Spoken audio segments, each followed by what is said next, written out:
Magandang umaga po kapamilya. Ito po si Father J-Boy at tayo na po at magkapet pandasal.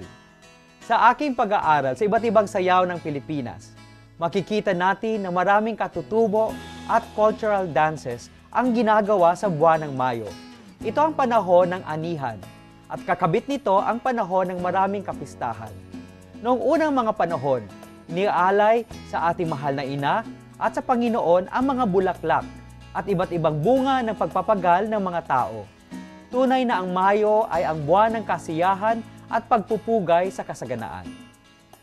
Inihahandog ng Panginoon sa bawat isa sa atin ang iba't ibang butil ng kakayahan upang magamit natin ito sa paglilingkod sa ating kapwa. Tulad ng maraming ani, nagiging malaki ang ating pag-unlad sa pananampalataya kung pinapalago natin ang mga butil na binigay ng Panginoon sa atin. Ngunit ang pagpapalago ay isa ring galing sa Panginoon. Kaya kailangan nating makisama sa Kanya sa pagpapalago ng mga ito.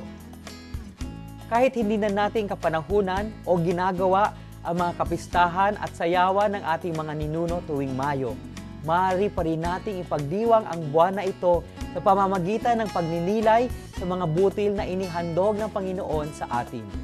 Nagbunga na ba ang mga butil na ito upang maging karapat-dapat na ialay sa Diyos?